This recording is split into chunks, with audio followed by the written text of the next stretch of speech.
Buenas tardes a todos. Estamos aquí para empezar este conversatorio sobre producción musical con unos invitados de lujo. Agradecer antes que nada a Promusic por el espacio y a Los Lobos Records también por la colaboración. Y bueno, voy a empezar presentando a los invitados y también me tocará traducir.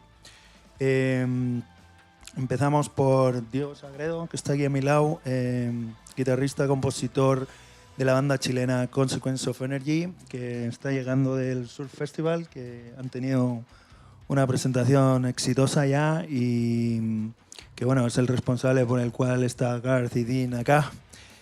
También es socio de Los Lobos Records. Un aplauso para Diego, por favor.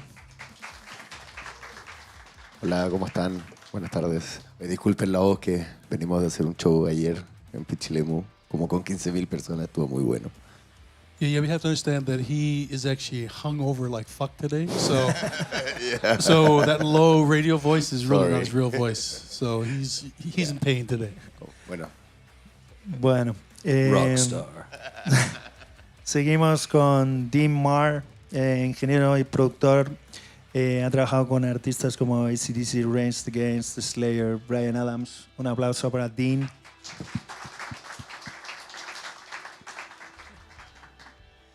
Y al otro lado del escenario, Garth Richardson, renombrado productor canadiense con más de 30 años de experiencia en la industria. Ha trabajado con bandas como Rage Against the Machine, Red Hot Chili Peppers, Nickelback, Biffy Clyro. Es el fundador de los The Farm Studios en Canadá. Y bueno, la razón por la que estamos todos aquí, un aplauso para Garth.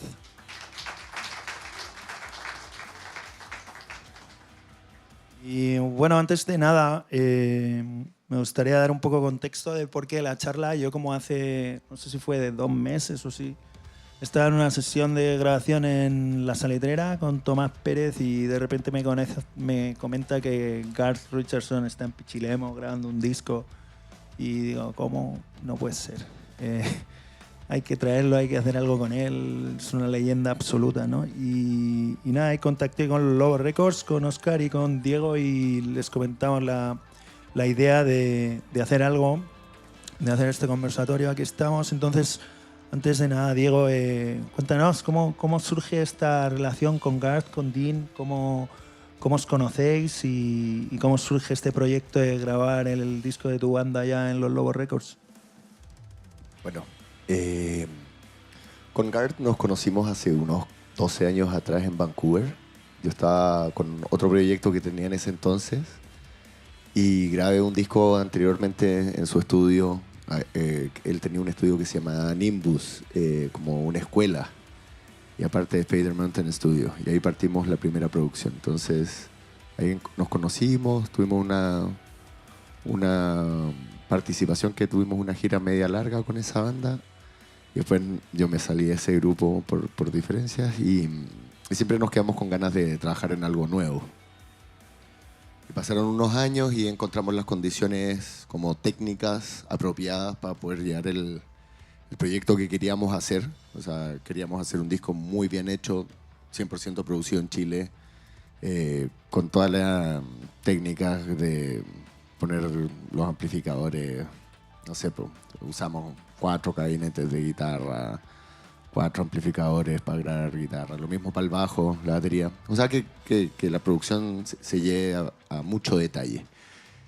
Le mandé unos demos y me dijo, ya pues, démosle. Cuando partimos empezamos a hacer el proceso de producción en junio, julio, la preproducción, octubre, y en diciembre ya se vinieron, me dijo, quiero traer a mi ingeniero que es Dean, que es un maestro impresionante, de mucho detalle. Y empezamos a trabajar en este disco que está quedando bien bonito, la verdad. This question is for Garth. Garth, when Diego reached to you and tells you about Consequence of Sounds and tells you the idea of coming to Chile, what was in your mind? Because it's not really like common that foreign producers come to Chile to record. It's really strange, actually. So, okay, I was here 12 years ago Diego's other band, and it's a great country. You had a great time. And then when he sent me the music, I was like, holy shit, you actually, like it's good. Bueno, dice que ya colaboraron hace 12 años, pero que cuando le mandó las demos, pues que vio que la música estaba bien y decidieron hacerlo. Garth, could you tell us about the process of recording in Los Lobos? And because you were telling me before that you did some pre-production, some demos, and then you came to the studio. So how was the process of recording? Okay, basically they sent me the demos and I just made some notes. And then it's really hard to make notes and then send them to the band. So like we spent the first 2 days in the room with the whole band. I spent two days teaching them how to play. Not that they couldn't play, but teaching them how to listen to each other. Because that's kind of the biggest problem with a lot of bands that like there's someone's actually playing like a part, and then the guy goes, "Oh, I didn't know that's what you're playing." So teaching them to learn how to actually listen to each other. Bueno, que después de recibir las demos y llegar acá, pues que decidieron ir a la sala y estar en la sala tocando para que los músicos, pues, no es que no supieran tocar, pero que se escucharan bien lo que hacen cada uno y que se entendieran y que haya un entendimiento ahí. What have been the challenges for this recording? ¿Cuáles fueron los? Okay, every time we wanted to get something, like we needed another guitar or strings or heads, it'd be like, okay, that'll be 2 days waiting, and then we have to wait for the stuff to come in. So that was being so far out, but absolutely stunning there. The view, the people, everything there was amazing. But every time we wanted to do something, it'd be like, someone is coming in from the city tomorrow night, and they'll have it here by the next morning, right? So that was the only problem. I would not say that was the biggest problem. Okay, go ahead, Dean. For me, it was the nuance of communication.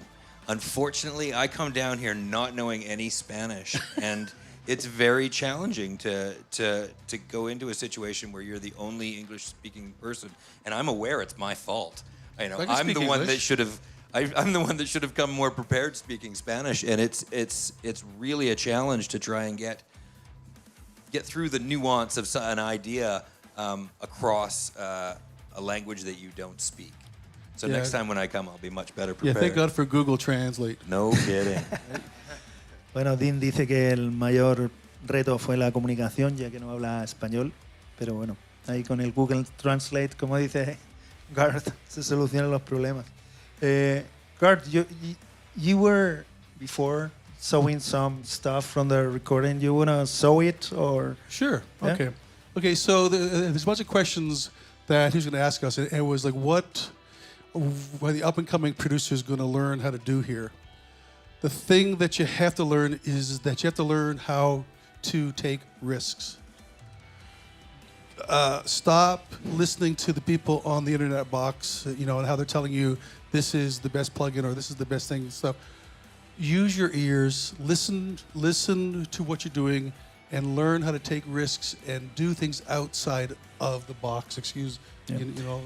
That'll Que el consejo que da es como que más que escuchar a la gente qué es lo que hacer, sino tomar riesgos y pensar fuera de la caja y probar cosas, que es como mejor se aprende. Bueno, nos va a poner algo que es impresionante, lo ha estado poniendo antes. Okay, so this one risk we took, you put up my screen here. She did the first Rage Against the Machine record. I didn't want to put them into a actual studio like you'd with their other band. They all had on their headphones. She brought in a full concert PA system, and everything, including Zach, went through the actual PA system. So nobody wore cans. So this is kind of how it looked and sounded. This was like with a mono camera. Ya, esta es una grabación de la producción del primer disco de Rage Against the Machine, que la banda tocó a través de un sistema PEA y está grabado con una handicap y el sonido es mono de la cámara. Tim.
What I just noticed in that video that I never noticed before was all the plywood on the walls. Yes. Plywood, and can you explain that?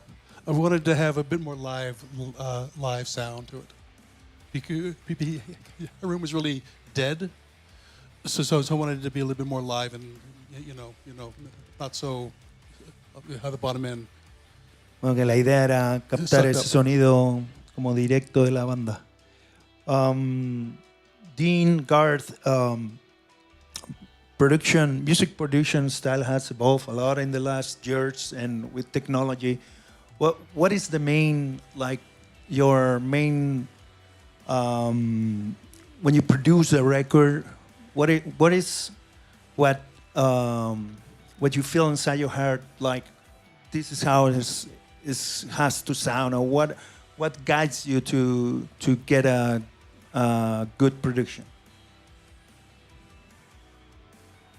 Great question. To be honest, as much as technology has changed over the years, I feel like we very much still make the same. We have the same procedure that we did a decade ago. Yeah. It's the same way to go through it and melodically pick apart each part and make it the best that it can be. Yeah. A pesar de que la tecnología ha evolucionado, pues que al final lo importante es como sacar la mejor parte de la mejor toma y la mejor parte de cada cosa para hacerlo sonar bien. I have no idea what you just said. That's okay. I guess we're doing the same things that we did 10, 20 years ago. We're still cutting drums. We're doing it now with Pro Tools. But before we just used to edit tape. It's the same procedure and it's the same thing at the end of the day. Es el mismo procedimiento, pero distintas herramientas. Pues ahora se hace en Pro Tools, antes se hacía con cinta, Garth. Okay, we're going to go one even further. It has always been since 1940 to 1950 to 1960, 70s, 80s, 90s, on and on. It's always been about the song. Siempre ha sido desde los años 40, pues todo ha sido, lo importante es la canción. Yeah, I've told this story numerous times. My father and I, because my father was also a very famous record producer. He did the Guess Who, Alice Cooper, Bob Seger, Night Moves, Manowar, Rush, all the kind of stuff. Yeah. I told him that when I was like about 6 years old, I said, "Hey, Pops, I want to do what you do." He said, "Okay, son, we have to have a talk." I had this big, huge pad of paper, and I had a pencil, and I was going to write notes for days because my dad loved to talk. And he said, "Okay, ready?" And I had my pen ready, and he says, okay, this is the way you have to write down. Good songs sell, bad songs don't. And then he walked out of the room. Bueno, su padre que también, Jack, right? Jack yeah. Richardson, su padre que también era un gran productor, pues que le gustaba mucho hablar y una vez le dijo como, toma notas de un consejo y le dijo que las buenas canciones pues venden discos y las malas no, y que es lo importante de las canciones. If I could briefly outline the importance of Jack Richardson, Back in Canada, we have the Juno Awards. It's just our national music award show. And if you were to win Producer of the Year, you're winning the Jack Richardson Award. So his dad is seminal in Canadian music, music and production. El padre de Garth, Jack, es muy importante en Canadá, tan importante que los premios Juno, que son como los Grammys canadienses, pues si ganas mejor productor es el premio Jack Richardson. So, Next is reflections on working with artists from around the world and impact in music. It's different to work with artists from Chile than States or Canada or what? Well, every country has their own vibe and their own feel, and their own sound. It's But a drummer's a drummer. Yeah, yes. Fucking drummers. Anyway, no, sorry. Basically, drummer. Every country has its own sound, and you kind of have to capture that. Yeah. I've done bands from Holland. Dean and I just finished a band from actually Holland called actually Kensington. They came to us because they wanted to sound not like they were from there. I think we've done the same thing with these guys, but we also made them sound modern, current, and they can be played anywhere like around the world. But we also made sure that we kept their kind of influences in music. Yep. So our job is to capture to help shape their sound. Yep. Que cada país tiene su sonido, pero que lo importante es captar así como la personalidad de cada proyecto, de cada músico y hacerlo sonar bien. Supongo que tendremos muchos productores y músicos en el público aquí presente. Así que I guess we have a lot of musicians and producers around. So watching this live and let's give them some tips. So how can you build a career as a music producer? Like how you did it? How was your experience and how you do it? Okay, so this is a 9 to 5 job. It's 9 in the morning until 5 in the morning, every day, 7 days a week. It's not really like a job. This has been like a lifestyle for me. This is my actually 50th year doing this. So I've never had a real job, and I've never given up. And I've always, you can party all you want, right, Diego? Okay. But you know what? This is what you really want to do. Understand what and how an actual hit song feels. Understand, study every songwriter that you can. If you are like a songwriter producer, write with anybody and everybody you can because you're going to learn off of them too. But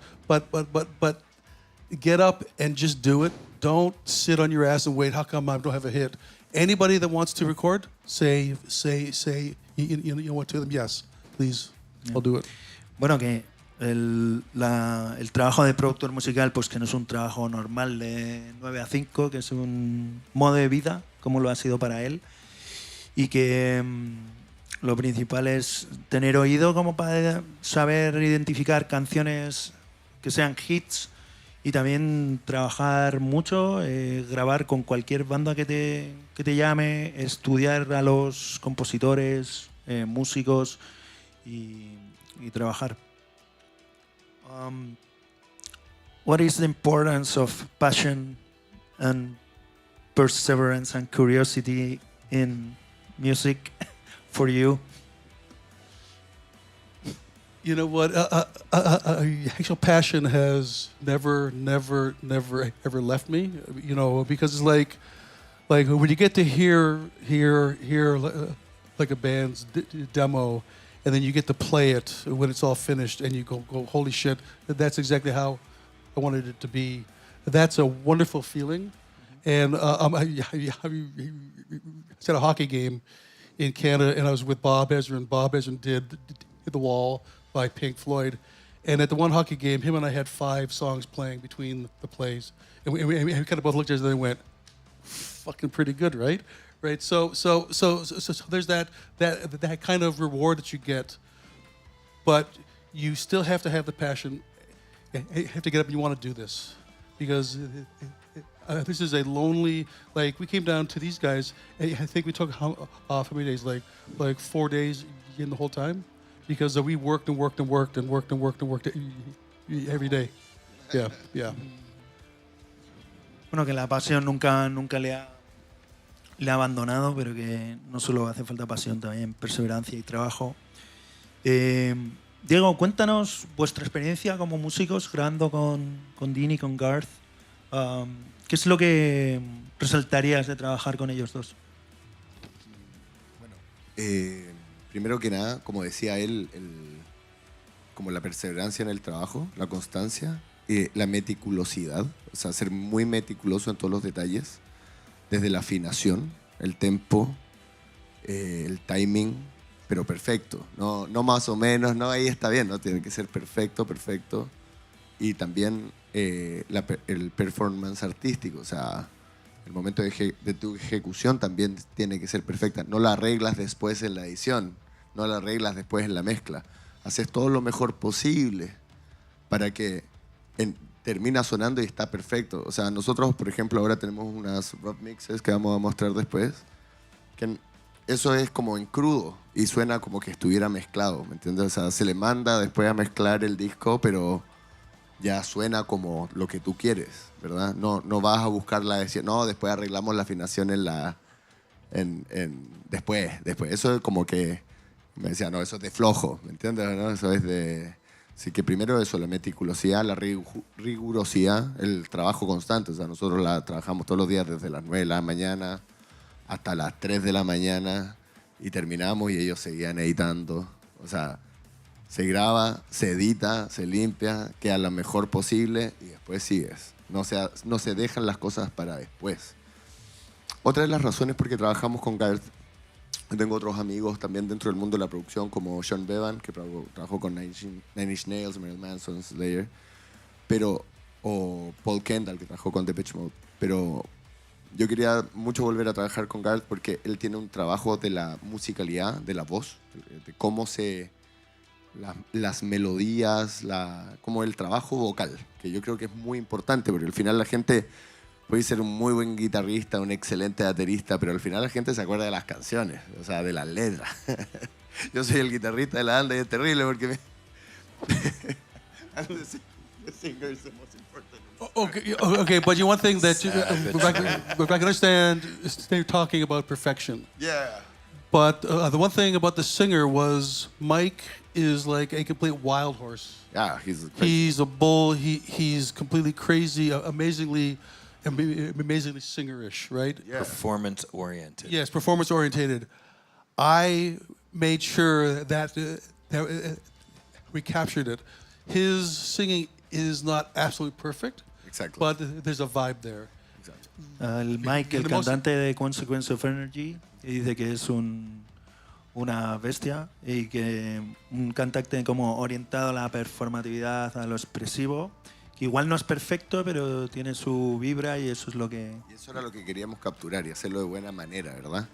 Entonces, por un lado, que suene grande, que suene bonito, pero también con mucha musicalidad. O sea, a mí me gusta mucho la melodía, la armonía, ¿eh? Pero también los riffs pesados, ¿eh? Entonces, como que cómo logramos esa dualidad y que la voz no pierda esa esencia, pero también tenga esta como whiteness, que se escuche grande, potente. Así que sí, y creo que lo logramos bien. Yo estoy muy conforme. Acabamos de terminar anteayer la grabación, después tuvimos un concierto de debut en el Surf Festival y quedamos muy, muy, muy conformes con lo que está registrado. Ahora se va a mezclar, o sea, se manda a mezclar, que lo va a hacer Dave Schiffman en este momento. Should I play a song? Pongamos una canción, Okay, por favor. So this is a song that we just finished. You're going to play the rough mix. Esto no está mezclado, esto es rough. Okay, yeah, this is a rough mix. All set. See if it plays.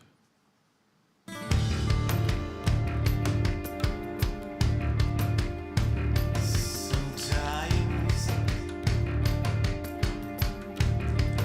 when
Un aplauso, Consequence of Energy. Now, shall we have Dean just go through the tracks and just show exactly what we did? Yes, sure. Dean, you want to do that? Dean va a explicar un poco. Ahí nos vamos a meter en cada track, en cada cosa. So what do you want to hear? You want to... Now, you want to talk about the bass first, because that's the least important part. No, I'm kidding. Primero I'm kidding. hablaremos del It was a bajo. joke. It was a joke. Lo menos It was, importante. it was a joke. I guess we could talk about procedure if we're at all. Oh, sure, I'll trade spots. So typically, as we would when we go in, we set up the full band, get everybody to play together as a band. We are always walking out of that initial process, kind of just hoping for drums. If we can get more, we'll take more, sure, but we're really just hoping for a great drum performance, which we then go back, edit, and then start putting on other instruments as well. Here we did, what did we do? Bueno, primero ponen a toda la banda a tocar y se enfocan un poco en que la batería suene bien y esté perfecto. Y ahí... And then once that was great, we would go and start adding on the other instruments as well. For bass, we ended up tracking, we had a whole big bass rig. We had 3 amps going at once, just over the top ridiculousness. We didn't need that many, but we did it just because we could. We had a bass 8x10. We had another 8x10 orange amp going. We had this great Ashdown bass amp. I don't know if you're familiar with Ashdown. Yeah. Fantastic, this thing. I wish we had those at home. And then we would just run a simple DI. And then we had a bass room as well, which, I don't know, if we end up using it, but it was one of those things where I just went into a corner of a room and got that great low-end rumble and stuck a mic there. And it just added a great sub to all of the bass. Oh. Now, the one thing that we did with the bass guitarist is that we had another separate computer to where we had auto-tune set up, and we wouldn't tune his bass through the auto-tune. We would see how he was playing, because most bass players, when they tune, they kind of hit the string, like very kind of softly, and then when they play it hard. So it's always sharp. So we would tune it to how he was playing it. So he'd play hard. We used the auto-tune to see exactly where he was. Yeah. Right. So that's a secret that not many of us used before, but this is how we always do it. And that way you get your bass in tune, but then you have to go back after and you fix it. Ya, voy a traducir eso yo. Ese proceso de afinación del bajo, como decía, iban usando de referencia el autotune, no para afinarlo con autotune, sino como para ir mirando a tiempo real si le pegaba muy fuerte o no a las cuerdas, y que a veces cuando le pega muy fuerte queda sharp, así como un poquito desafinado, y ya no está en perfecto afinado. Entonces era como repite esa toma, o ver que esté constantemente perfecto.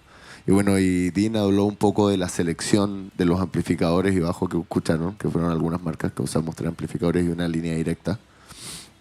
El proceso del bajo fue bien bonito en ese sentido, porque, o sea, como que la base quedara completamente afinada también. Eso era lo que hablamos de tiempo, afinación anteriormente. ¿Eh? All right, continuing on.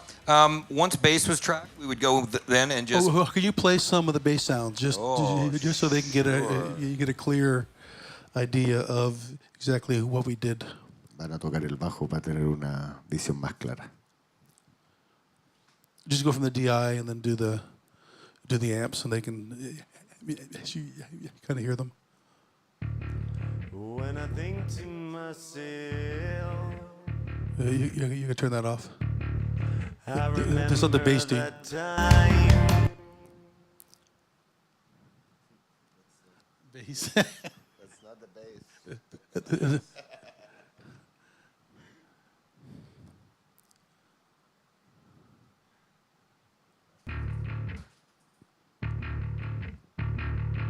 So there's our Ampeg 8x10. There's our Ampeg 8x10 sound. Pretty. It's okay. I can talk. Oh crap. See. So there's our Dean, 8x10. Dean, you see all these cameras? Oh yeah, tipster. Thanks, okay, there man. you go. Yeah. There you go. Good, good, good. Pretty straight ahead, pretty average sort of bass sound. For our orange, we got a little growlier, little low mid range.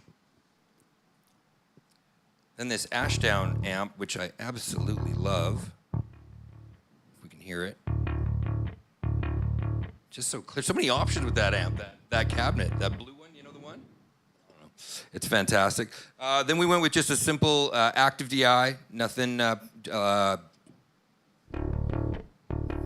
was the amp? What was the DI? Little Labs. Little Labs. Little Labs DI.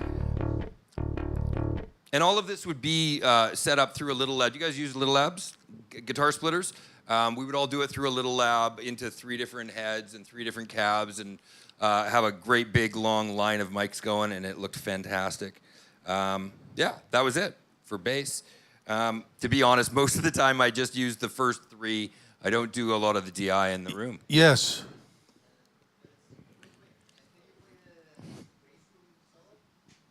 Say that again?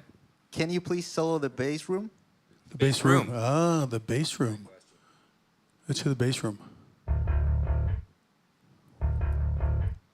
You know, pretty. When you add it into the other mics, it gets pretty low endy. I was beneath. Sadly, there's not a subwoofer that I'm running through. Thank you. So once we then go back and edit the bass, then we start adding on guitars and any stringed instruments. And then as soon as we have enough that Mike or Garth can now sing to, Garth would then take Mike off into another room and start singing while I would continue in the main room with Diego or Rolly and just continue tracking guitars or percussion until we were done. Or flutes. Or flutes. Okay. Oh, I don't think we have flutes on this one. No, Oh, that is a Entonces, some of the lo que guitars. está diciendo You era just play que... them. Sorry, go ahead. Let me translate, please. Okay, good. Disculpa. Fuck, Que whatever. una vez que, que termina, como que tenían algo listo para ir a grabar bajos, inmediatamente íbamos, editábamos, grabamos las guitarras y editamos y sacamos el material y teníamos otra cabina, teníamos el estudio principal seteado con las guitarras y bajos y al lado teníamos otro cabinet, o sea, como solo para las voces y íbamos así. Entonces íbamos sacando las cosas y nosotros íbamos grabando las otras guitarras, otros bajos. A medida que íbamos sacando el material, se iban grabando las voces y después le íbamos agregando las percusiones y arreglos que iban encima. Okay, so here is one of our typical guitar tracks. Every guitar that we record a clean DI with it. So the signal path would be out of the guitar into a DI, into a mic pre-on, and then out of that DI into the rest of our guitars. So we always have a clean DI for 2 main reasons. One, to, you know, when your guitar sounds that distorted sometimes, it's difficult to see where you're editing. And then, of course, the other one, if we don't love the guitar sound 3 weeks from now, we can always just take it back and run it out through the Little Labs and get a new guitar sound, which is super flexible. I mean, I couldn't imagine recording guitar without having a DI at the same time. Yes, yes. Que básicamente corría todo esto a través del DI Labs. Entonces tenía Little Labs donde entraba y iba los distintos amplificadores con guitarra y una línea directa y que después, si es que no le gustaba el sonido que había obtenido a través de los amplificadores, si en 3 semanas más no le gusta, puede volver a usar el DI y reamplificarlo si fuera necesario. The other thing that I love doing, or we love doing, is printing our effects on separate tracks so that we're not stuck with that amount of delay in the guitar track or that amount of reverb. So we'll often track a secondary, you know, track of just reverb so that we can then, whenever the mix comes along, we can decide how much reverb and how much direct signal we want to have. Que todos los efectos también les gusta imprimirlos o grabarlos en pistas separadas para que si es que después no tiene la cantidad suficiente o tiene mucho, puede agregar o sacar rápidamente el efecto. Now, the one thing that we did before, the first time we were down here, I didn't have any of my guitars with me. And I have Evertune guitars. Have you ever heard of these guitars? They are always in tune. I have my guitars that we brought from Vancouver. they are still in tune, being on a flight, being in a bus, being in a car, stuff. So before, we used to have to punch every chord and we tune every single chord, and then we punch in the chords. And we'd spend days and days and days and days and days and days and days and weeks and years. Bueno, que como ellos usan esta afinación para que esté siempre afinado, cuando tocamos los acordes y todo el cuento, se afinaba acorde por acorde. Y antes, cuando llegaron en diciembre, ellos vinieron primero en diciembre, después se fueron de vacaciones y volvieron ahora en enero, ¿ya? Y teníamos las guitarras que teníamos en el estudio, que a todo esto son guitarras excelentes. Tenemos Gibson, SG, Gibson, Les Paul, Fender Stratocaster, Tele. Pero ellos empezaron a hacerlo hace un tiempo atrás, el puente Everton, que mantiene la afinación muy constante. Y al principio gastamos mucho tiempo grabando la forma antigua, que era afinando acorde por acorde. Entonces, que estuviera en perfecta afinación cuando está acá, en las distintas posiciones, ¿verdad? Pero luego, cuando empezamos a usar el otro puente, empezó a avanzar más rápido y nos podemos enfocar más en la interpretación que solo en los aspectos técnicos. Then we moved on to heavy guitars. Typically, we double every heavy guitar we do. We don't always use it, but we almost always double it just in case we knew it. It's very easy to hit mute if you don't want it. You okay? So it's almost always recorded as a double. So here's a single and double, and then we'll do the same thing for Rolly, for Diego. This is Rolly's guitar.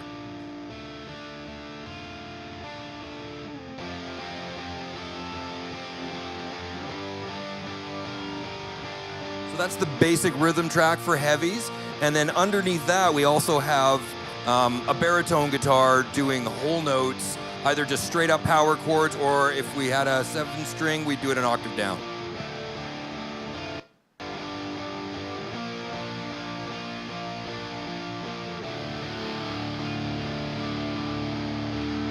Esa con 7. Abajo. Está la de 6, la de 7. Entonces son 3 capas de guitarra y todas dobladas.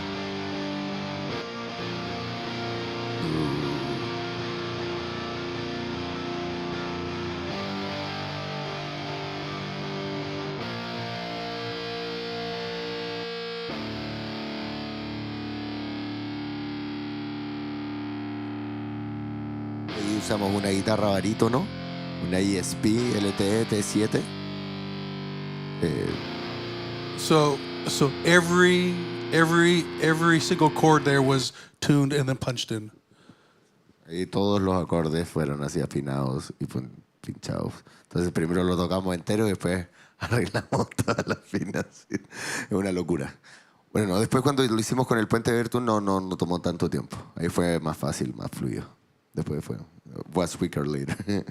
La verdad, esta canción sí fue de las primeras. Sí. And then we have a whole group, all the purple tracks here are all just bass tracks meant to support what was going on guitar or vocal-wise. Keyboards, various keyboards and synth tracks. Bueno, estos son sintetizadores y líneas de bajo que ayudan a apoyar la voz o lo que están haciendo las guitarras.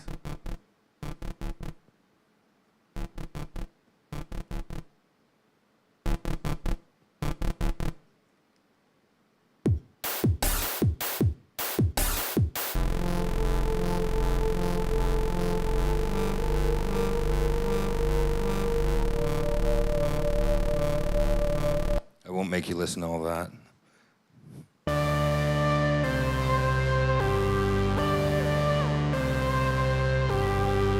And all that stuff just lives bubbling underneath the guitars just as extra support.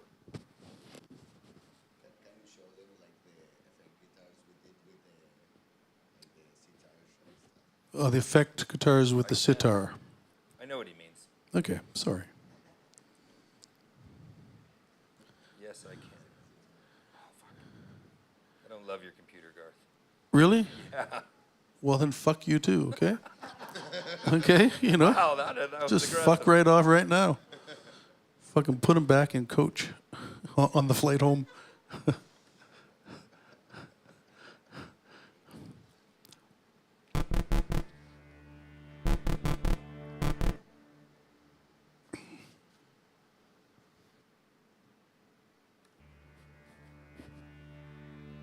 Here's Diego's guitars. It's a great electric sitar sound that we split up over a few tracks. We have a clean track.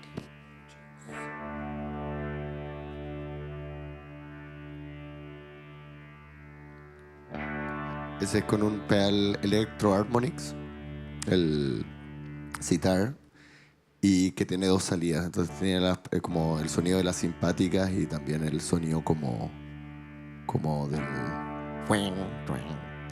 Y también con un poquito de reverb, que ahí uso un Atmosphere Doctor Scientist. And then of course we doubled it left and right. And then added in an acoustic guitar as well. Eso va sobre Sorry, thank encima you. unas guitarras acústicas.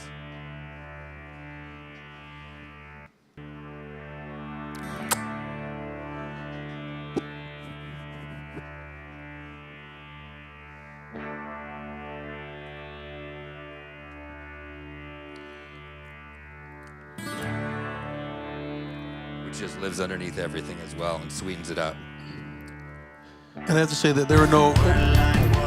Wow, man, you just cut me off. Sorry, I did. Sorry. Sorry, there were no drugs taken during the making of this whole record. Just want to make sure you guys understand that. That was a joke, everyone. Come on. Of course there was drugs. And then we also did a really good percussion track. Well, many percussion tracks. Y estos son los tracks de percusiones, aparte de los baterías.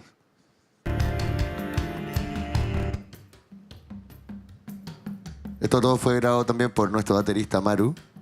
O sea, terminó y encima de eso grabó todas las percusiones sobre eso. He is the most handsome drummer Yeah. that I've ever worked with before. Just want to make sure that he knows. Definitely that. the most handsome drummer and consequence of energy. Yeah. Yes. Without a doubt. True. So we did a track of congas. We did a couple of track of djembes. Did we do a shaker on this one? It was just a variety of instruments, and then we would kind of just go with whatever it is we sort of felt like at the time, and Amaru would come up with a fantastic part, and we'd take the time to track it.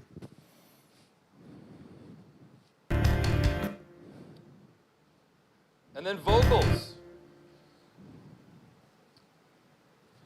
So for vocals, we got a single track and a double track for most of the songs, I'd say. Maybe most, but not Maybe most. And then various other harmonies and background vocals. Maybe you'd like to talk more about those. Let me hop in there. Okay. So Thank you very much, Mr. you always quad the actual, every single BG vocal, you always quadded so that you'd have this one here. Whoops. I hate my computer, Dean. That was another Fuck joke, you. people. Come on. Pay attention. Okay, hold on. So this is, let's see if this works. What do I have to? It's actually Garth. So there's that one high octave. And they're not perfect because you make them really sound completely a thing that doesn't have any feel to them. And then we have this other vocal part. Now, who here uses Melodyne? ¿Quién usa Melodyne? Okay. Melodyne. Okay. Ahí arriba. So the great thing about Melodyne is Four if people. you're trying to figure out how to do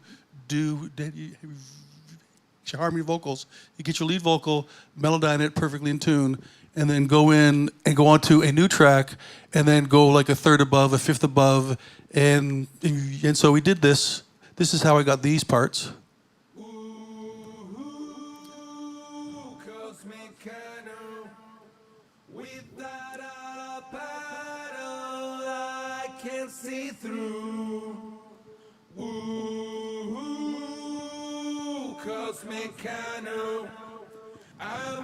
So when you add the other octave in there,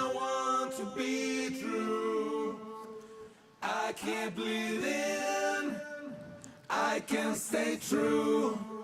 I want to lie here next to you. Keep holding my head. now in the second chorus, hold on a second.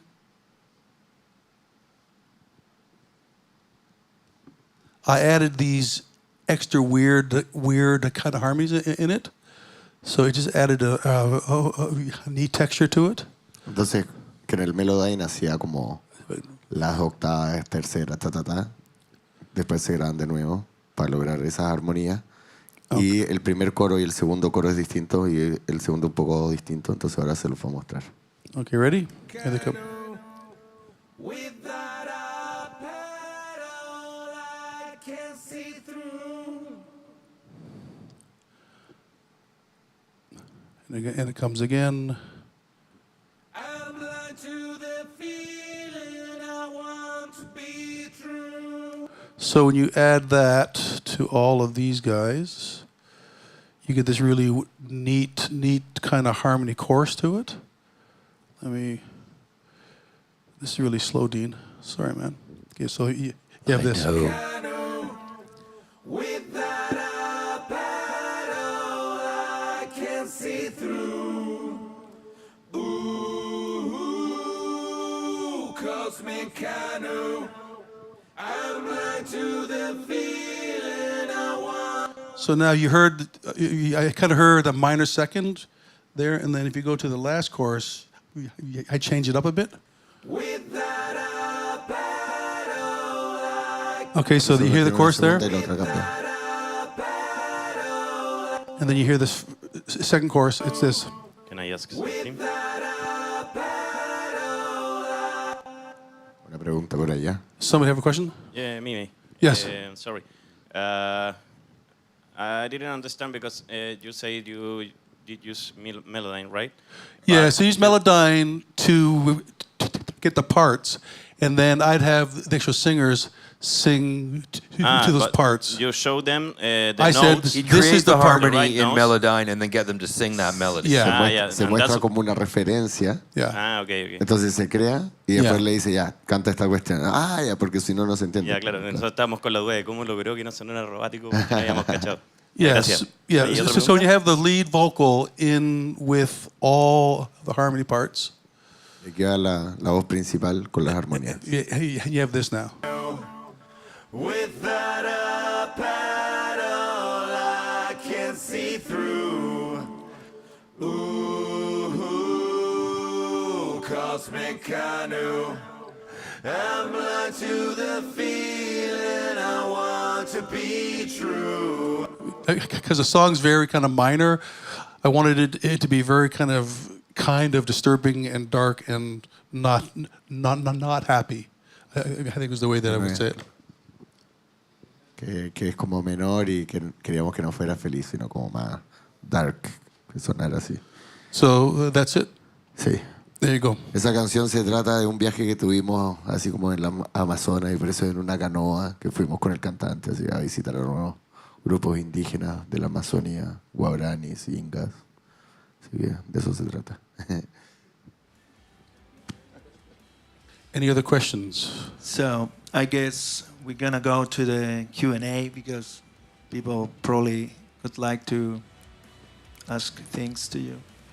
Vamos a hacer un poco de preguntas. Hello, how are you? Thanks Good. very much for sharing everything. Yeah. I would like to know, I noticed that you don't like very much drums, but I think that the more... I don't. You don't like drums? Drums? What? Yeah, the You don't like drums? I hate. You know, if I love drums, I just Drummers. hate. It's actually okay. drummers. Yeah, there you go. See, there's the difference. No. the character. So I would like to know if you can share with us how do you get the big drum sound? Because, for example, in the Rage Against the Machine, everything is like a wall sound, and the drums is huge. And I would like to know. I know it's the drummer, maybe the room. Well, okay. Here's the thing. I did a Melvins record a long time ago. The one that Kurt Cobain didn't actually finish it, and I came in to finish it, and we had to recut some songs.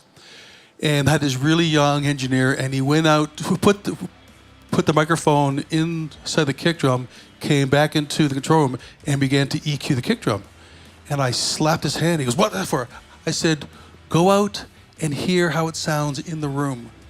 He went in the room. He went, "It sounds like shit." I go, "Yeah, because you know what? It sounds like like that same way in here.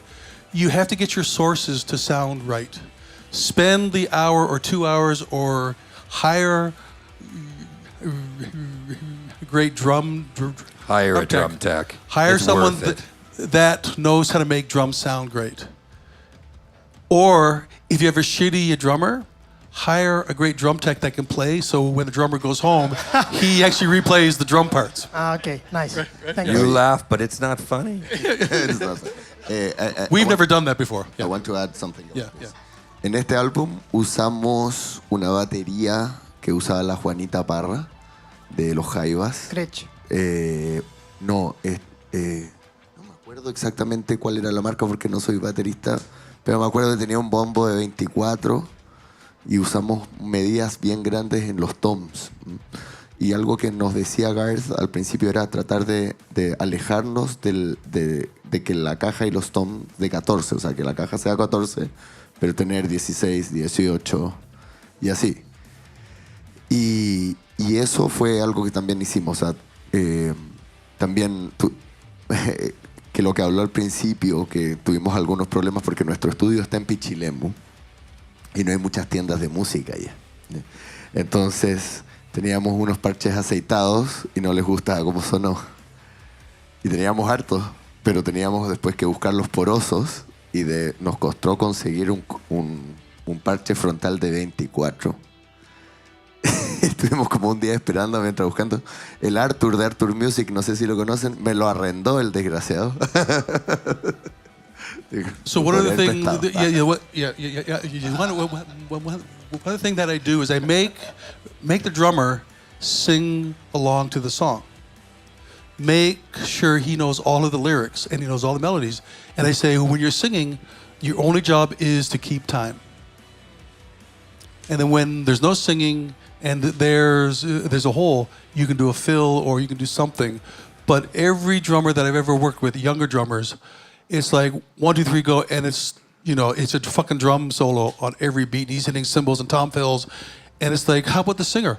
Oh, singer in the band, right? So it's very important that you get everybody to learn how to play as a band, and that means the drummer is like framing someone's house. If that's not solid, everything on it's going to fall, right? Bueno, que ahí dice que hay que hacer que los baterías aprendan las canciones y las puedan cantar, para así cuando no se canta, pues pueden hacer sus fills y que no sea un solo batería toda la canción. Creo que tenemos una pregunta arriba. Up there. Anyone? Yeah. Bueller? Anyone? I'm going to try to say this in English. I'll attempt to understand first it of in all, English. Hi guys, thank you for being here. I'd like to ask you if may we can hear the drum tracks.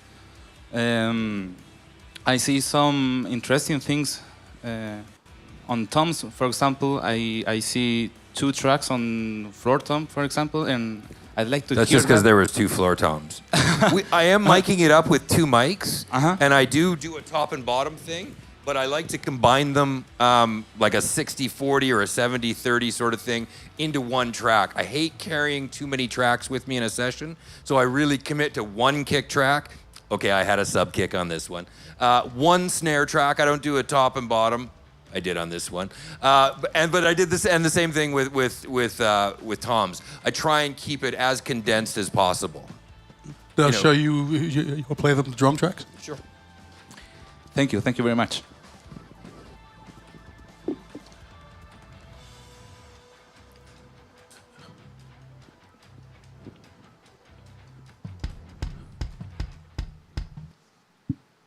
I'll play it as a whole and then split it out.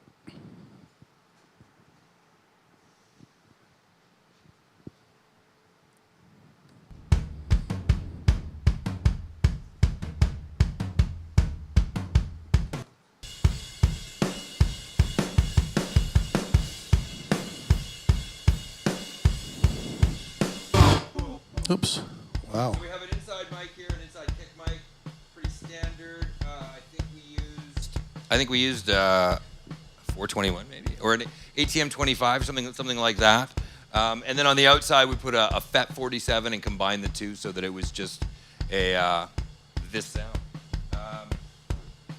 We also like to use a Yamaha sub kick, if anybody is familiar with those. Great, just low subs. Just slip it in underneath the rest of your kit. Yeah, you can also take, hold on a second, you can also take another speaker. If you have another speaker around, just attach the actual microphone cable to the positive and the negative, and then you can put that speaker up against your kick drum head, and that gives you the exact same thing. You do have to run it through a pad, though. Yes. Quite a bit of voltage will come off that speaker if you try and use it as a mic. Yep. It's a great trick, but it just a lot of voltage. Yep. Snare, top. I do three mics on a snare these days. I say these days because we all kind of evolve our processes over time. Top is a 57 combined with a KM184 usually. I love a KM84 if I can find it because it's got the little -10. But the 84 usually has enough headroom that it doesn't distort. And then I like putting something underneath on the bottom, usually a 57, about the same distance as the mics on top, and we'll combine those two as one track. And always put your microphone on the snare, top part of the snares, off axis to the hi-hats. And then if you get a lot of bleed still coming into the microphones on the snare from the hi-hat, get yourself an extra styrofoam cup, cut it in half, put tape around it, and then you can just kind of place it over the microphone so that it blocks out the bleed. Another trick. Ride and hat, pretty standard sort of stuff there. SM57 on the hat. I think I was using a 451 or something similar, small pencil. The only thing interesting that I do with the ride is I like to face it away from the snare, which looks kind of weird, but I'm telling you, the isolation on it is absolutely fantastic. You'll have one of the best isolated ride mics you'll ever have. You want to do the rooms? I could do the rooms.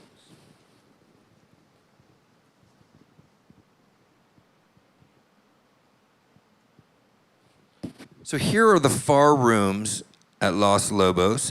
It's quite a there's quite a bit of fabric on the walls there. It's quite controlled. It's a really nicely controlled room.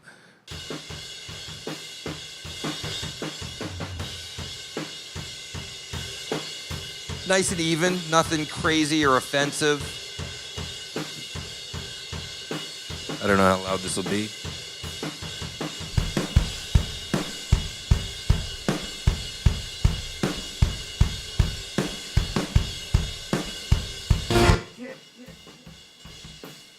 I often like to do a bloom line configuration with a couple of ribbon mics. This was a couple of very tall AE. I don't know what the name of the microphone was, but they're very long ribbon microphones, and I did a nice bloom line in front. The other thing that I when I do a bloom line or a stereo miking on a kit, I don't generally look at the kit down the center of the kit, but I make the center of the kit kind of this way, so that if you look down the line, you would see the kick and snare, and that would be your center. Because if you try and do it this way, one of them is always off-centered. But if you do it like this, then they can both be in the center of the image, and ultimately that's what I'm trying to do, is to make those two things be in the middle of the image.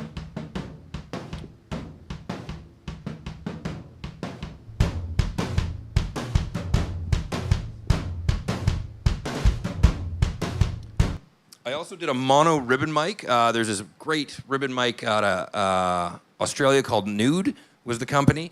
I did a mono ribbon mic above, and then a comp drum, just a heavily compressed drum mic that I like to put down by the kick or snare. It kind of gives a cool hip-hoppy thing if you need to boost your kick and snare without having a bunch of, hey man, I recognize you, without having a bunch of cymbals in your drums that you don't need. Does that answer your question? Is that cool? Is it good? Yes. Thank you very much. My pleasure. ¿Nos queda tiempo para otra pregunta más? ¿La última? Sí. A ver, ¿quién por ahí? Yes. Last question. Okay. Hey. It's, Hola. so, Hola, ¿qué tal? Oh. Voy a hacer la pregunta en español. No sé si me puedan ayudar a... Hello. Quería hacer una pregunta en general a ustedes que trabajan como en esto.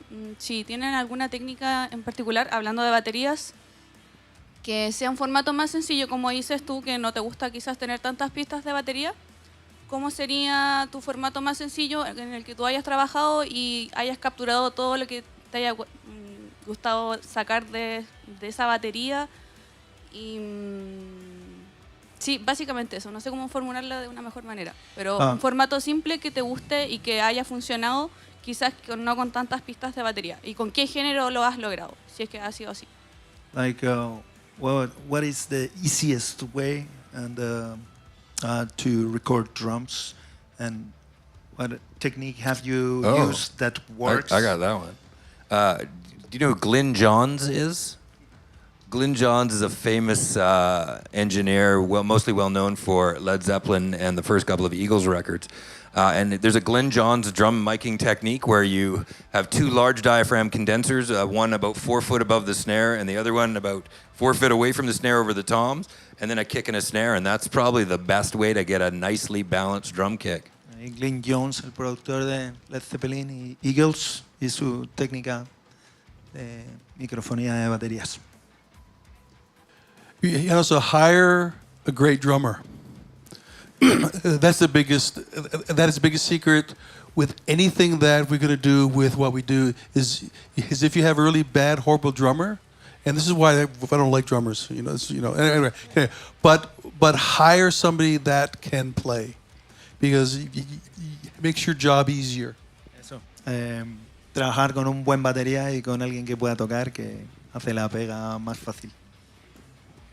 I think we have to close the conversation, so some final words to say to our people here and the people watching online. Okay, the one thing that we seem to forget is that we are dealing with human beings, people that have feelings, people that have emotions. Our job is to capture that emotion. Que los productores trabajan con seres humanos que tienen emociones y sentimientos y que el trabajo es capturar eso y no olvidarse de eso. Not every project are we swinging for the fences. We're not looking for a hit on every single one. And one of the conversations I like to have with an artist before a project is, am I servicing the song or am I servicing the artist? Is this meant as a project for the artist or am I going for a hit here?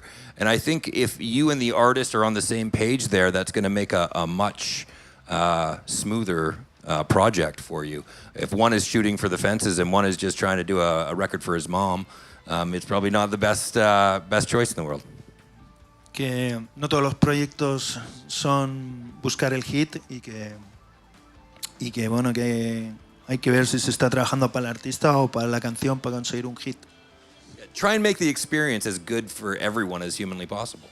Have fun. Pasarlo bien. Show up every day to the studio with a positive happiness.